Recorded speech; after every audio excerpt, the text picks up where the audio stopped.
चलो जी, तो स्टार्ट करते हैं क्लास 11 की बिजनेस स्टडी में। जो हम फॉर्म्स ऑफ ऑर्गेनाइजेशन पढ़ रहे थे उसमें नेक्स्ट टॉपिक है पार्टनरशिप। ठीक है ना। तो हम ऑलरेडी सोल प्रोप्राइटरशिप पढ़ चुके हैं, हम हिंदू अनडिवाइडेड फैमिली बिजनेस पढ़ चुके हैं। अब आएगी पार्टनरशिप बिजनेस, जो 11th की अकाउंट्स में तो नहीं, जब आप 12th क्लास में जाओगे तो उसकी अकाउंट्स आप 12th में पढ़ते हो। ठीक है। तो पार्टनरशिप पे अगर हम बात करें, what is a partnership? Partnership एक ऐसा बिजनेस का तरीका है, ऐसा फॉर्म ऑफ बिजनेस है जहां पर दो या दो से ज्यादा लोग मिलकर बिजनेस करते हैं और प्रॉफिट और लॉस अपने हिसाब से बांटते हैं आपस में। वो डिसाइड नहीं अभी कर रहे हम कि कौन कितना प्रॉफिट लेगा, कौन कितना, बराबर भी हो सकता है, कम ज्यादा भी हो सकता है। लेकिन जो चीज हमें समझनी है वो ये कि पार्टनरशिप भी एक तरीके का बिजनेस है जहां एक से ज्यादा, दो या दो से ज्यादा लोग मिलकर बिजनेस कर रहे हैं और वहां पर वो जितना भी प्रॉफिट हो रहा है, जितना भी लॉस हो रहा है, वो आपस में बांट रहे हैं। अगर मैं बात करूं सोल प्रोप्राइटर की, तो सोल प्रोप्राइटर और इससे ये फायदा है इसमें कि इसमें अगर लॉस हुआ तो बराबर बट जाएगा, थोड़ा कम लेकिन प्रॉफिट होगा। लेकिन पॉइंट ये भी है कि इसमें ज्यादा पैसा इन्वेस्ट हो सकता है, तो बिजनेस थोड़ा सा सोल प्रोप्राइटर से बड़ा हो सकता है। लेकिन यहाँ फिर कुछ फायदे नुकसान आएंगे जो हम एक एक करके समझेंगे। बाकी ये Indian partnership act 1932, very important, ध्यान रखना ये कौन से एक्ट के अंदर आता है। इंडियन पार्टनरशिप एक्ट 1932 के अंदर ये आता है। पार्टनरशिप एक्ट 1932 में इसकी डेफिनेशन क्या दे रखी है? तो कहता है पार्टनरशिप एक रिलेशन है दो लोगों के बीच में, बिटवीन पर्संस, लोगों के बीच में, जो तैयार होते हैं, एग्री करते हैं कि हम प्रॉफिट एक बिजनेस का साथ में शेयर करेंगे। और ये या तो एक अकेले इंसान के साथ होगा या फिर वो जितने भी एक्ट कर रहे हैं उस बिजनेस में उन सब में बांटा जाएगा प्रॉफिट। ठीक है। ठीक है, तो देखो क्या लिखा, लास्ट वाले लाइन को फिर से पढ़ लेना। Agree to share profit of a business, जो कैरी करा जा रहा है बाय ऑल, या फिर उनमें से जो भी एक्ट कर रहा है। क्योंकि पता है क्या होता है, पार्टनर तो 6-7 होते हैं, पर 3-4 पार्टनर ऐसे होते हैं जो एक्टिव पार्टनर नहीं होते। मतलब वो बिजनेस में पैसा डालेंगे, सब चीज करेंगे, बट वो पार्टिसिपेट नहीं करेंगे मैनेजमेंट। स्लीपिंग पार्टनर, सो जाएंगे, जब प्रॉफिट या लॉस होगा तो आ जाएंगे लेने। समझ पा रहे हो मैं क्या कहना चाहूँ? इसीलिए देखो इस परिभाषा में क्या लिखा है, कैरीड बाय ऑल, या फिर कोई उनमें से जो एक्ट कर रहा हो सबके बिहाफ पर। बाकी इसके बाद सबसे पहला टॉपिक आ जाता है कि भैया फीचर्स क्या हैं, कैरेक्टरिस्टिक्स क्या हैं, या नेचर क्या है, मतलब जो हमारा पार्टनरशिप है वो कैसा है। तो भैया इसमें दो या दो से ज्यादा लोग होते हैं। तो देखो ध्यान सुनना, ये चेंज होते रहते हैं, पुरानी किताबों के अकॉर्डिंग बार बार चेंज होते रहते हैं। लेकिन पार्टनरशिप जो बनती है वो दो या दो से ज्यादा लोगों के बीच में बनती है, जो एग्री करते हैं अपने बिजनेस को शेयर करना एक दूसरे के साथ। मिनिमम दो लोग तो चाहिए, एक अकेला रहेगा तो वो सोल प्रोप्राइटर हो जाएगा, दो जन हो जाएंगे तो पार्टनरशिप हो जाएगी। और मैक्सिमम नंबर ऑफ पार्टनर ना यहाँ पे 50 है, थोड़ा सा ये ऊपर नीचे हो गया। मैक्सिमम नंबर ऑफ पार्टनर्स 50 हैं। लेकिन देखो कंपनी एक्ट 2013 में पहले 10 था और बैंकिंग के लिए 20 था। ठीक है ना। अभी भी मुझे हो लग सकता है, एक बार चेक कर लेना तुरंत गूगल पे के, टाइम चेंज आते हैं थोड़े, 1-2-3-4 सालों में चेंज हुए हैं। 100 भी एक टाइम को आप देख सकते हो। ठीक है ना, तो एक बार देख लेना। वैसे तो 100 भी हम देखा है मैंने। अच्छा, पार्टनरशिप अकेला इंसान नहीं बना सकता, जायज बात है, अकेला कैसे बना लेगा? पार्टनर का मतलब क्या होता है, दो जने, है ना, दो या दो से ज्यादा। बाकी इसके बीच में एक एग्रीमेंट होता है, मतलब सबसे पहला दो या दो से ज्यादा लोग होते हैं। दूसरा एग्रीमेंट होता है, मतलब पार्टनरशिप ना एग्रीमेंट के बेसिस पे होता है। मतलब तुम और मैं दोनों मिलकर बिजनेस करना चाहते हैं, तो तुम लोग मेरे साथ मिलकर एक एग्रीमेंट बनाओगे। जब आप कहीं किराए पे रह रहे होते तो एग्रीमेंट बनता है, आप कोई मकान खरीद तो एग्रीमेंट बनता है, कॉन्ट्रैक्ट बनता है। तो वैसे ही यहाँ पर भी मेरे भाइयों पार्टनरशिप एग्रीमेंट के बेसिस पे होता है। वो एग्रीमेंट रिटर्न भी हो सकता है, पार्टनरशिप का एग्रीमेंट रिटर्न लिखत हो सकता है, ओरल भी हो सकता है। मतलब मुंह जबानी बोल दिया कि जी एक काम करते हैं, बराबर बराबर पैसा बांटेंगे प्रॉफिट लॉस का, या फिर 75-25 बांटेंगे। मतलब अगर 12,000 का प्रॉफिट हुआ तो 9,000 मेरे, 3,000 तुम्हारे, ऐसे हो कुछ भी, ओरल। समझ रहे हो? बाकी क्या क्या क्या क्या उसके अंदर चीजें हो सकती है, तो जैसे प्रॉफिट शेयर करना हो, कैसा प्रॉफिट शेयर करेंगे। कैपिटल, मतलब अब आप समझ चुके हो कैपिटल अकाउंट्स की भाषा में, मतलब पूंजी, पैसा कितना डालेंगे बिजनेस में, क्या क्या हमारी ड्यूटीज होंगी इस बिजनेस में और क्या क्या हमारे अधिकार होंगे। ठीक है। और रिटर्न एग्रीमेंट को आप जब लिखत करते हो तो मेरे भाइयों उसको पार्टनरशिप डीड कहा जाता है। जो लिखत एग्रीमेंट होता है वो पार्टनरशिप डीड कहलाता है। ठीक है ना। मतलब अगर मैं एक एग्रीमेंट को, पार्टनरशिप एग्रीमेंट को लिखत कर दूं तो वो क्या कहलाई जाएगी, पार्टनरशिप डीड, जिसको हम आगे पढ़ेंगे भी अच्छे से। अच्छा, तीसरा फीचर है लॉफुल बिजनेस है। मतलब भैया देखो, जो पार्टनरशिप का मकसद होता है वो क्या करना है, लीगल बिजनेस करना, समझ रहे हो। तो लॉफुल बिजनेस है, जायज बात है। मतलब अगर कोई भी पार्टनरशिप इलीगल काम करने के लिए, जैसे स्मगलिंग या चोरी के लिए बने, तो वो पार्टनरशिप को अपनी भाषा में तो कह देंगे, पर कानून की नजर में उसे पार्टनरशिप वैलिड नहीं कहेंगे, वो एक पार्टनरशिप नहीं हो सकती क्योंकि वो इलीगल है। एग्जाम्पल, पार्टनरशिप चलाई एक कोचिंग सेंटर खोलने के लिए तो ये वैलिड है, पार्टनरशिप ड्रग्स बेचने के लिए करी तो ये वैलिड नहीं है, ये पार्टनरशिप नहीं कहलाएगी, लॉफुल बिजनेस नहीं है। तो पार्टनरशिप में लॉफुल बिजनेस भी होना चाहिए, प्रॉफिट शेयरिंग होनी चाहिए। देखो मेन मकसद तो पार्टनरशिप का यही है कि वो प्रॉफिट कमाए और उस प्रॉफिट को शेयर करें। बाकी इसके बाद कहता है the profit sharing ratio is decided in the agreement, जो भी वो लिखत होगी उस लिखत में वो प्रॉफिट शेयर को लिख देंगे कि इतने इतने में हम पैसा बांटेंगे। बाकी अगर रेशियो लिखा नहीं है, मान लो उन्होंने नहीं लिखा, भूल गए इस पे बात करना कि कौन कितना प्रॉफिट बांटेगा कितना नहीं, तो कितना माना जाएगा, इक्वल, हर पार्टनर में इक्वल। मान लो 1.5 लाख का प्रॉफिट आया, ए ने पता क्या बोला, ए ने बोला भाई मैं पूरा 1 लाख रुपए लूंगा, 1.5 में से तुम 50 में से 25-25 बांट लो, बी और सी, उनको बोला 25-25 बांट लो। अब वो पार्टनर कह रहे हैं भाई ये क्या बात हुई, सब बराबर बंटना चाहिए। वो बोला भाई कैसे कैसे बराबर बंटना चाहिए, मैंने सबसे ज्यादा काम करा है, तुमने तो कुछ काम भी नहीं करा, तुमने नहीं करा, तुमने वो नहीं करा। तो कहने का मतलब पता क्या, अब होगा क्या भाई, लड़ाई होगी इनके आपस में।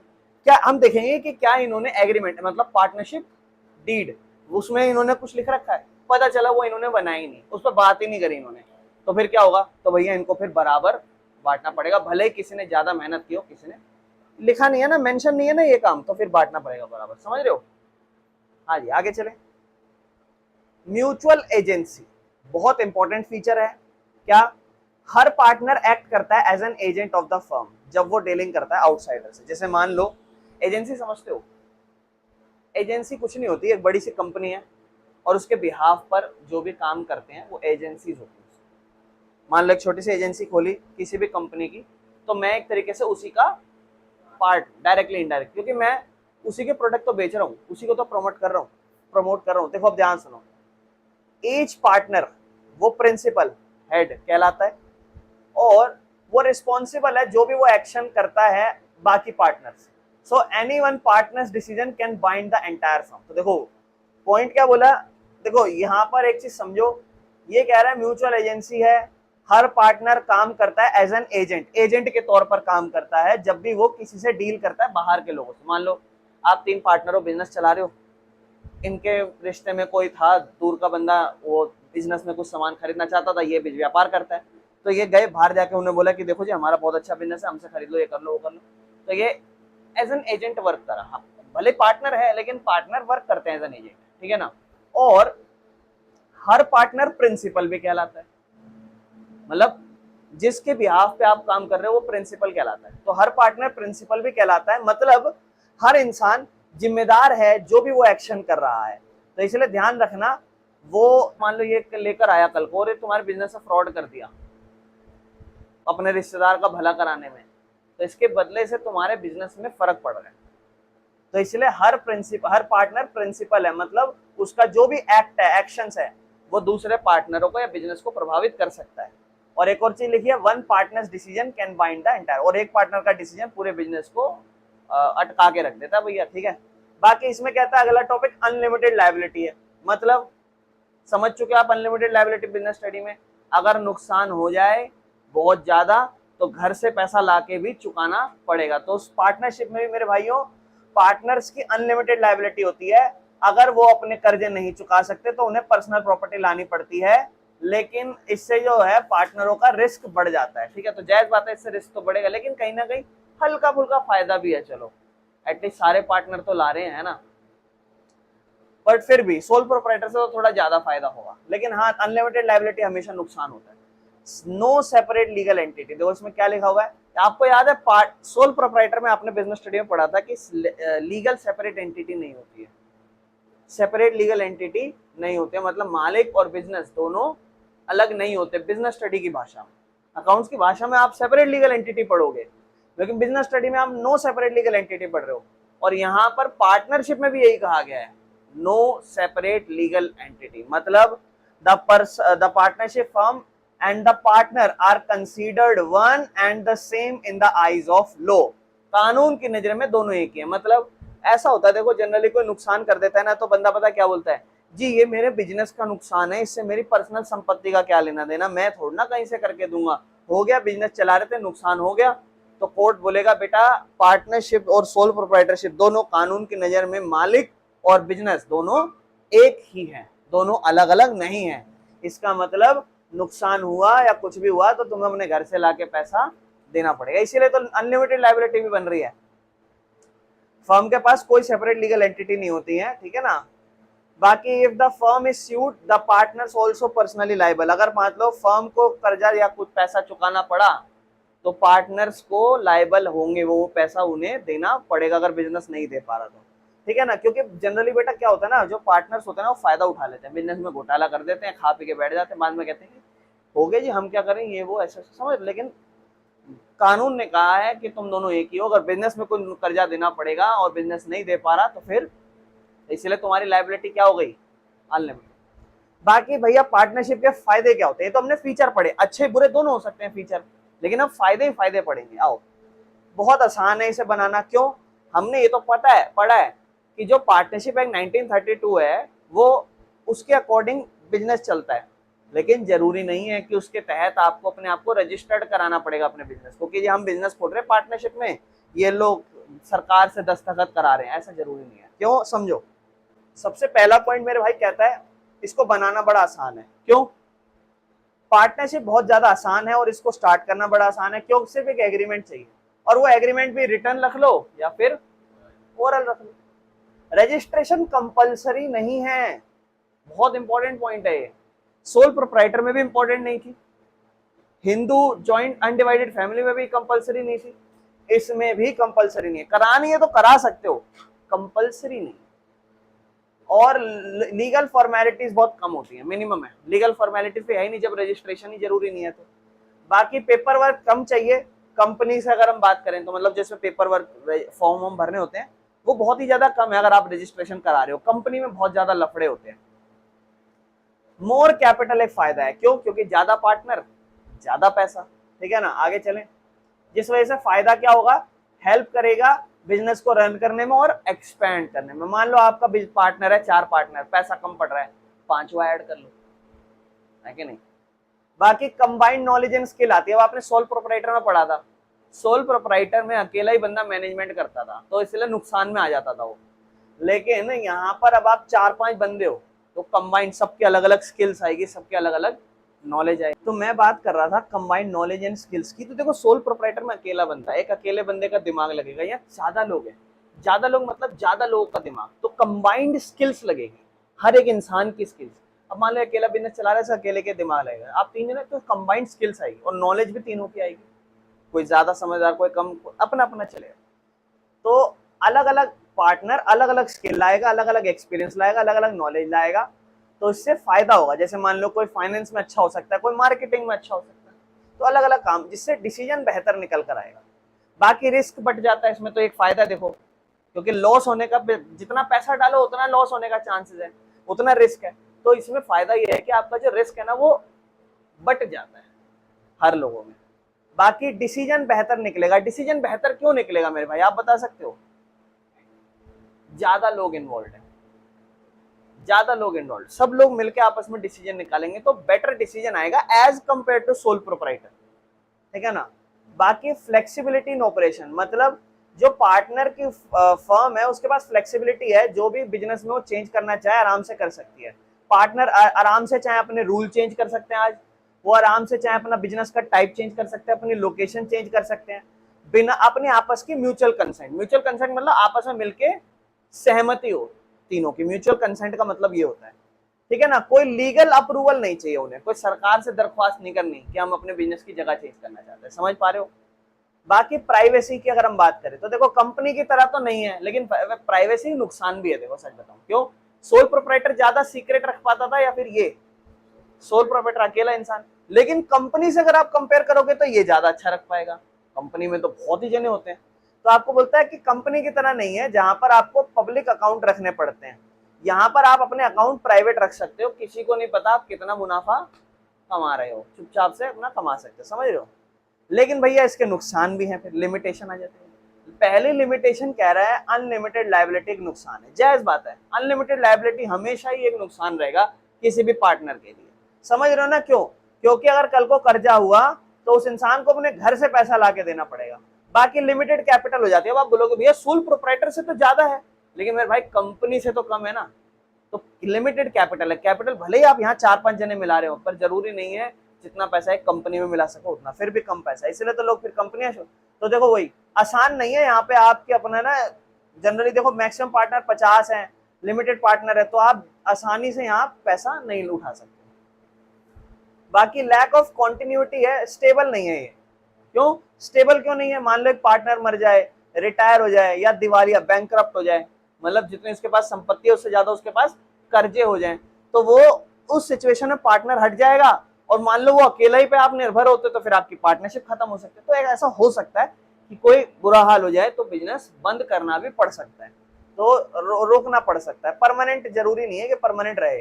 बाकी इसमें कंफ्लिक्ट होने के बड़े चांसेस हैं, लड़ाई झगड़े होने के, कि तुम तीनों में लड़ाई हो जाए और पता चले बिजनेस डूब गया। समझ रहे हो?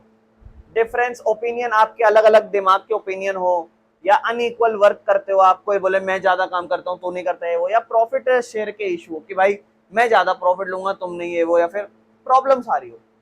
लैक ऑफ पब्लिक कॉन्फिडेंस, मतलब पार्टनरशिप जो फर्म्स है ना, उन्हें जरूरी नहीं है कि उन्हें अपना अकाउंट पब्लिक में दिखाना पड़े कि हम कितना प्रॉफिट कमा रहे हैं, हम क्या क्या देश के लिए भला कर रहे हैं। तो इस वजह से बैंक जो होगा वो उन पर ट्रस्ट करेगा लोन देने के लिए नहीं। बाकी जिस वजह से क्रेडिट वर्थीनेस जो है, बोरोइंग कैपेसिटी जो है वो खत्म हो जाएगी। क्यों? आप पार्टनरशिप तो कर रहे हो, लेकिन जैसे आप बैंक के पास लोन जाएंगे, बैंक बोलेगा भाई मैं तो आपको जानता भी नहीं हूँ, आप मुझे अपने अकाउंट्स दिखाओ। वो आप पे ट्रस्ट नहीं करेगा, क्योंकि पब्लिक अकाउंट मतलब पूरी दुनिया उसको देख रही है, वो पूरी दुनिया के सामने अपने अकाउंट्स दिखा रहा है, तो इसका मतलब वो चाहेंगे कि ये बढ़िया कंपनी है, इसको हम लोन दे सकते हैं। तो यहाँ क्रेडिट वर्थीनेस, समझ रहे हो? क्रेडिट वर्थीनेस, क्रेडिट की क्या वर्थ है आपके उधार देने के लिए, तो वो कम हो जाती है, आप पे हम भरोसा नहीं कर सकते। बाकी इसमें ज्यादा बड़ा स्कोप नहीं है बिजनेस को एक्सपेंड करने का, क्योंकि पैसा ही कम होता है।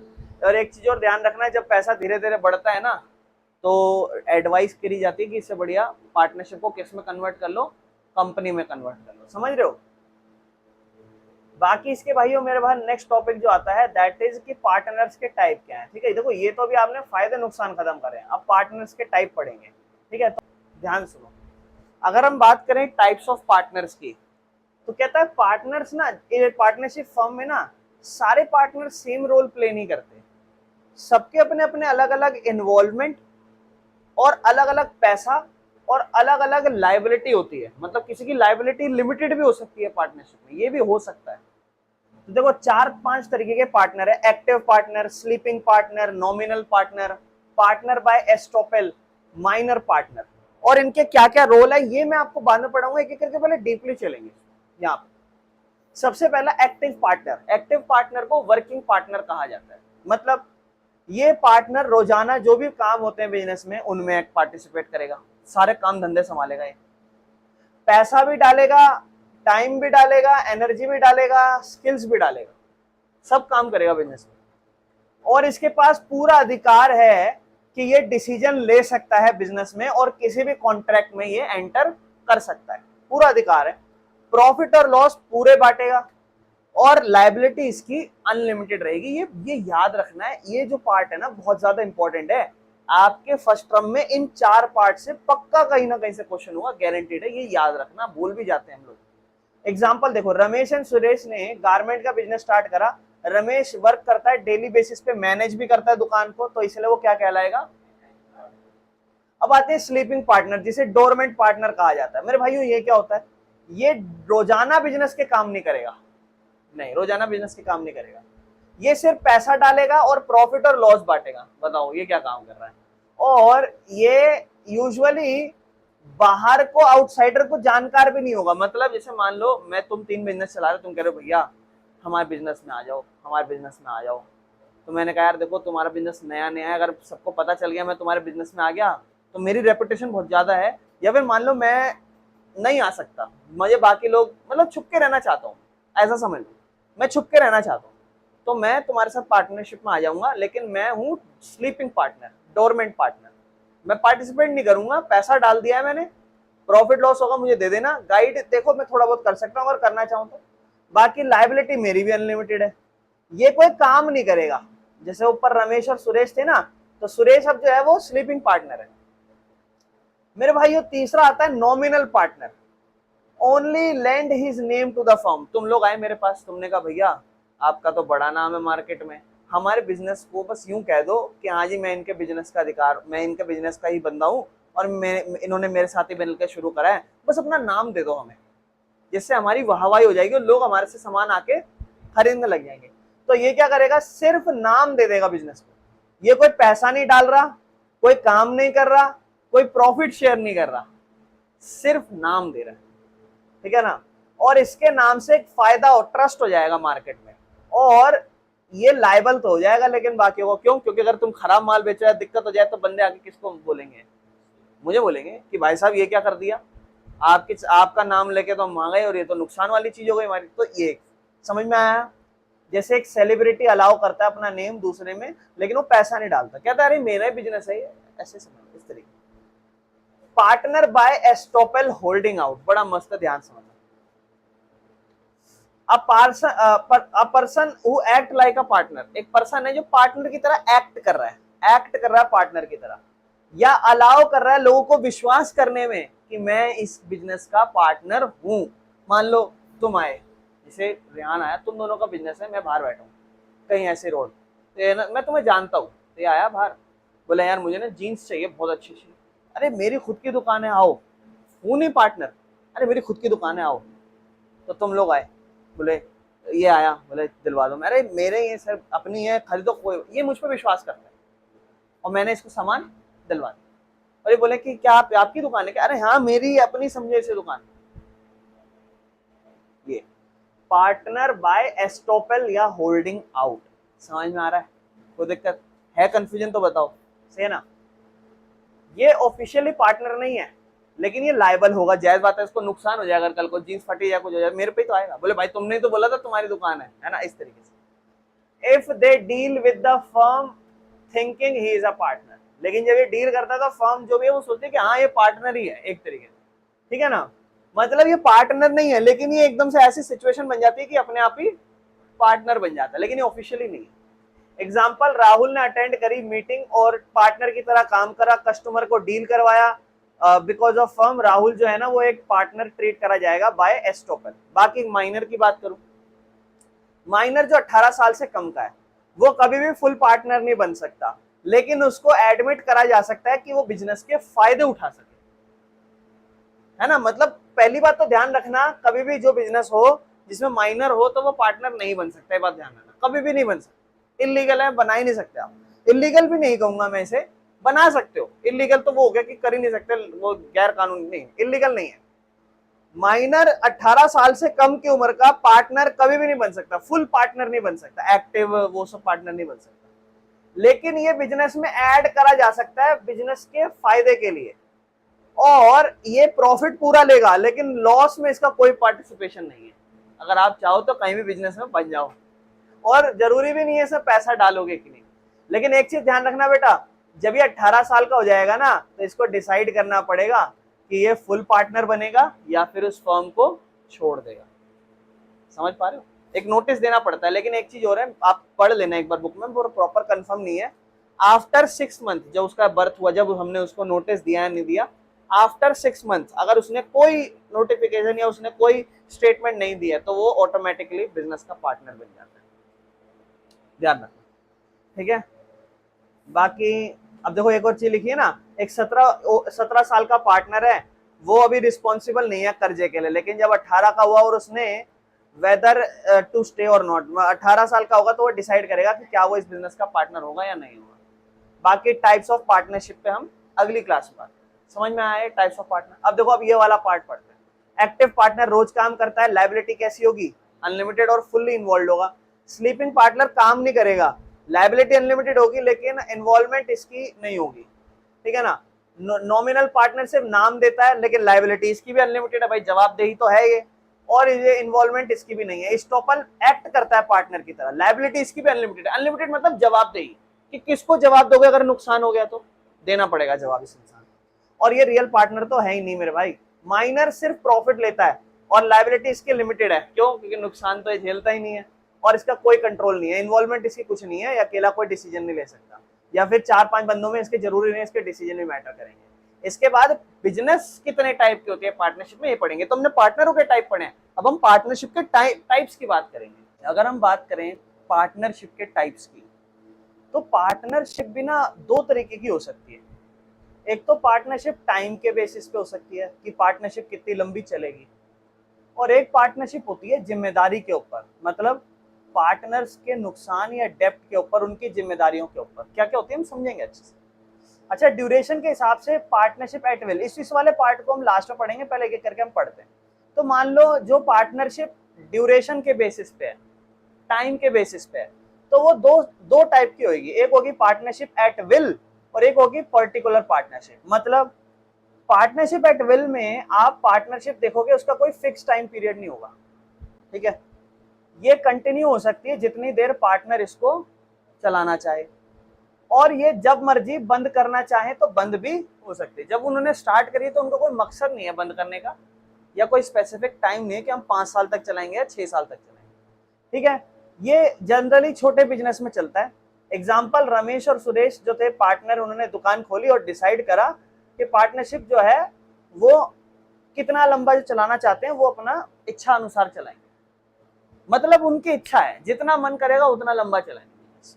लेकिन पर्टिकुलर पार्टनरशिप ना मेरे भाई एक स्पेसिफिक प्रोजेक्ट या स्पेसिफिक टाइम के लिए चलाई जाती है, ठीक है। एक मकसद होता है, उसको पूरा करने के लिए पार्टनरशिप की जाती है, और जब वो मकसद पूरा हो जाता है तो ऑटोमेटिकली बंद हो जाता है जब वो प्रोजेक्ट कंप्लीट हो जाए या उसका टाइम खत्म हो जाए।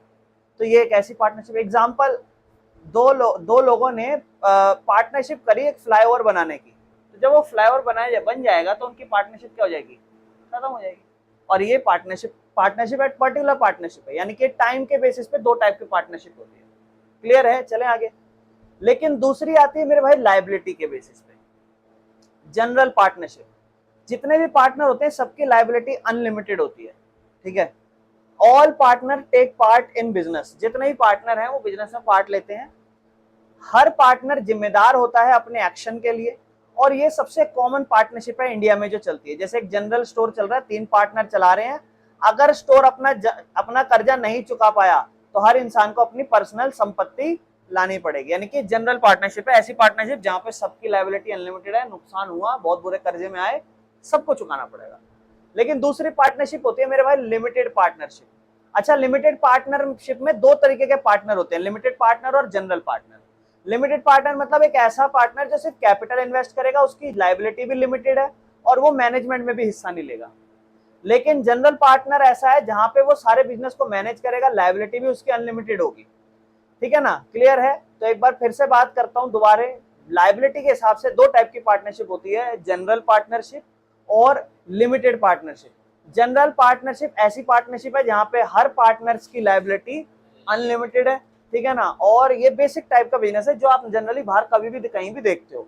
लेकिन एक लिमिटेड पार्टनरशिप होती है जहां पर दो तरीके के पार्टनर पाए जाएंगे। एक ही बिजनेस में दो पार्टनर हो सकते हैं, एक लिमिटेड पार्टनर भी हो सकता है और एक जनरल पार्टनर भी हो सकता है। बाकी इसका एक एग्जांपल है जिसको मैं अब एक्सप्लेन करता हूं। ये जनरली अलाउड नहीं है पार्टनरशिप एक्ट में। ये देखो, ये बोलता है ना, ये टाइप जो है ना, ये लिमिटेड पार्टनरशिप, ये बिजनेस में अलाउड नहीं है। मतलब जो पार्टनरशिप एक्ट 1932 है ना, वो अलाउ नहीं करता है ऐसी पार्टनरशिप को। लेकिन कौन सा कानून अलाउ करता है? मतलब अगर आप पार्टनरशिप करना चाहते हो तो पार्टनरशिप एक्ट 1932 में आपकी रजिस्ट्रेशन नहीं होगी। क्यों नहीं होगी? क्योंकि पार्टनरशिप एक्ट 1932 क्या कहता है कि सारे पार्टनरों की लायबिलिटी अनलिमिटेड होती है, याद है हमने पढ़ा था, तो इसीलिए अलाउ नहीं कर रहा। बाकी ये अलाउ है एलएलपी के अंदर, मतलब लिमिटेड लायबिलिटी पार्टनरशिप, जो हमारा आगे का टॉपिक है, जो हम आगे की क्लासों में समझेंगे। मुझे हिसाब से लग रहा है कि अगला टॉपिक यही कर लेना चाहिए, है ना। बाकी ये एलएलपी एक्ट 2008 में आया था। मतलब एक एलएलपी में एक पार्टनर ने इन्वेस्ट करा 5 लाख और वो जिम्मेदार है सिर्फ 5 लाख तक का, इतने तक का कर्जा है। मतलब उसका 5 लाख हमने बिजनेस में लगाया, पूरा 5 लाख डुबा दो, डुबाना है तो अगर कर्जे में आ गए, उसके अलावा कुछ पैसा घर से नहीं लाएगा, और ये एक लिमिटेड पार्टनर होता है, ठीक है। कोई दिक्कत तो नहीं है, समझ में आया मेरे भाई? इसके बाद जो हमारा नेक्स्ट टॉपिक होता है वो मेरे भाइयों होता है पार्टनरशिप डीड, जो मैंने आपको शुरुआत में बताई थी, मतलब दो पार्टनरों के बीच में लिखित या एग्रीमेंट। पार्टनरशिप डीड होती क्या है? तो क्या था, पार्टनरशिप एक रिटर्न एग्रीमेंट होता है दो पार्टनरों या दो से ज्यादा पार्टनरों के बीच में। इसके अंदर उनके रूल लिखे जाते हैं, टर्म्स एंड कंडीशन लिखी जाती है, और वो सब एक दूसरे के प्रति जिम्मेदार होते हैं। अगर आपके बीच में कोई डिस्प्यूट आ जाता है, लड़ाई झगड़े हो जाते हैं, तो आप वो जो आपने लिखत लिखी थी उसको दिखा दो। तो ये अवॉइड करने के लिए, कल को कोई आपके बीच में झगड़े बहस ना हो जाए, उसको अवॉइड करने के लिए होता है। बाकी कहता है इंडियन पार्टनरशिप एक्ट ना ओरल एग्रीमेंट भी अलाउ करता है, आपको ये भी पता है ना, जरूरी नहीं है कि लिखत ही हो, लेकिन रिटर्न पार्टनरशिप डीड ज्यादा बेटर होती है और सेफ होती है, क्योंकि ओरल में तो क्या, मैंने तो नहीं कहा था ऐसा, नहीं नहीं नहीं मैंने नहीं, ऐसा हो जाता है। बाकी क्या क्या आता है, अगर आप पार्टनरशिप डीड लिखत कर रहे हो तो क्या क्या आता है इसके अंदर, तो ध्यान समझना मेरे भाइयों। सबसे पहला तो मेन डिटेल, आपकी दुकान का नाम, लीगल नेम बताओ, फिर आपका एड्रेस बताओ, पार्टनर्स की सारी डिटेल डालो, फिर आपके बिजनेस का नेचर बताओ, किस नेचर का आप बिजनेस चला रहे हो, फिर आप कैपिटल कितना डाल रहे हो, फिर आपका प्रॉफिट और प्रॉफिट एंड लॉस का शेयरिंग रेशो कितना है, प्रॉफिट होगा तो कौन कितना बांटेगा, जिम्मेदारी और रिस्पॉन्सिबिलिटी क्या होगी आपकी पार्टनरों की, सैलरी या कमीशन कैसी होगी, या पार्टनरशिप कितने साल तक चला रहे हो, ये वाला पार्टनरशिप एट विल है या पर्टिकुलर पार्टनरशिप है, ठीक है ना। इंटरेस्ट ऑन कैपिटल या लोन, मतलब जो बिजनेस में पार्टनर पैसा डालता है ना, तो कभी कभी कहता है कि मुझे इस पे ब्याज दो, इंटरेस्ट ऑन कैपिटल कहलाता है, या फिर कल को उसने लोन दिया हो कुछ भी हो तो उस पर क्या लेना देना होगा। बाकी एडमिशन, अगर किसी पार्टनर को ऐड करना है या किसी को रिटायर करना है, डेथ होगी, तो उस पर क्या सिचुएशन होगी, क्या सिनेरी होंगे, वो लिखत करना, ठीक है ना। बैंक अकाउंट या सिग्नेटरीज क्या क्या होना, मतलब कौन सा बैंक अकाउंट ऑपरेट होगा या फिर फर्म का कौन सा बैंक अकाउंट है, ये सब जानकारियां लिखना, या फिर कभी भी डिस्प्यूट हो जाए तो कैसे सॉल्व होगी वो आपको डिसाइड करना है। समझ में आया? ठीक है, कि हम कोर्ट में जाएंगे कि नहीं जाएंगे। अच्छा, क्या रजिस्ट्रेशन जरूरी है? कहता है जरूरी नहीं है, लेकिन ये हाईली रिकमेंडेड है, मतलब करवा लो तो ज्यादा अच्छी है। बाकी एक अनरजिस्टर्ड फर्म स्यू नहीं कर सकती, मतलब अगर आपने अपने आप को लिखत रजिस्टर्ड नहीं करा रखा, आपका कोई, आपने अपने आप को पार्टनरशिप एक्ट 1932 के अकॉर्डिंग रजिस्टर नहीं करा रखा, तो कल को आपके साथ फ्रॉड हो जाए तो आप कोर्ट में नहीं जा सकते। समझ रहे हो क्यों? बाकी इसको एक लीगल रिकॉग्निशन और प्रोटेक्शन मिलता है, ठीक है ना। मतलब ध्यान रखना, एक अनरजिस्टर्ड फर्म जो है वो स्यू तो नहीं कर सकती, लेकिन हाँ लीगल रिकॉग्निशन और प्रोटेक्शन तो है, मतलब वो इलीगल नहीं मानी जा सकती और प्रोटेक्शन उसे मिलेगी अगर उसकी कोई अगेंस्ट जा रहा है। बाकी पार्टनरशिप डीड लिखने के फायदे क्या हैं, तो देखो फ्यूचर में कंफ्लिक्ट या कंफ्यूजन ना हो, लीगल आपके पास प्रूफ हो, कोई भी डिस्प्यूट सेटल हो तो कोर्ट में जाके कर सकते हो, या कोई भी रोल्स एंड रूल्स जो होते हैं हर पार्टनर के वो उसके अंदर बेहतर पता होते हैं, ठीक है। बाकी इसके फायदे क्या है रजिस्ट्रेशन का, तो वही है, आप इससे क्या, आपके पास अधिकार है कि आप फाइल कर सकते हो केस आपके पार्टनरों के खिलाफ, या कहीं भी आपके साथ गलत हो रहा हो कोर्ट में आप ये कर सकते हो, ठीक है ना। आप कोई भी क्लेम, कोई भी आपके खिलाफ गलत चीज हो रही है, आपको मान हानि हुई है, कुछ भी हुआ है, कुछ भी आपको हानि हुई, नुकसान हुआ है, तो आप उसके प्रति आपके पास अधिकार है कि आप क्लेम ले सकते हो। आपके पास एक लीगल प्रोटेक्शन मिलती है ज्यादातर, क्योंकि आपको कंसीडर करा जा रहा है कि बिजनेस ने आपको देखा है भाई, आपने रजिस्ट्रेशन करा रखी है, सब चीज है। बाकी इसका एग्जिस्टेंस का प्रूफ होता है आपके पास कि हाँ जी हम हैं, मार्केट में हम हैं, हमारी एग्जिस्टेंस है। बाकी पार्टनर्स में डिस्प्यूट नहीं होते, लेकिन हाँ ये देखो आगे जाके ये चीज लिखा है कि नुकसान क्या है अगर आप रजिस्टर नहीं करा रहे सर, तो रजिस्ट्रेशन नहीं कराई तो आप फाइल नहीं कर सकते, केस फाइल नहीं कर सकते, कोई लीगल प्रोटेक्शन नहीं मिलेगी आपको, आप कोई भी ड्यू नहीं क्लेम कर सकते किसी के खिलाफ, आप कोई लोन लोगे तो प्रॉब्लम होगी क्योंकि आपका एग्जिस्टेंस मानी नहीं जाएगी। याद हमने पढ़ा था एक नुकसान भी होता है आगे जाके। बाकी पार्टनर के बीच में डिस्प्यूट बढ़ते हैं, ठीक है। कैसे एक पार्टनर अपने आप को रजिस्टर करा सकता है, सिर्फ अंडरस्टैंडिंग के लिए है ये। आपको क्या करना पड़ेगा, रजिस्ट्रार को क्या कहते हैं, जनरल जो भी, मान लो आपके स्टेट या आपके राज्य में जो भी रजिस्ट्रार है फर्म का, जो दुकानों का रजिस्ट्रेशन करता है, उसके पास अप्लाई करना पड़ेगा, फॉर्म फिल करना पड़ेगा, नेम ऑफ फर्म डालना पड़ेगा, एड्रेस डालना पड़ेगा, पार्टनर की डिटेल डालनी पड़ेगी, नेचर डालना पड़ेगा, फिर पार्टनरशिप डीड को सबमिट करके दे दो और रजिस्ट्रेशन फीस दे दो, धन्यवाद, पार्टनरशिप खत्म। समझ में आया मेरे भाई? पार्टनरशिप कोई दिक्कत तो नहीं है, बेसिक सा था।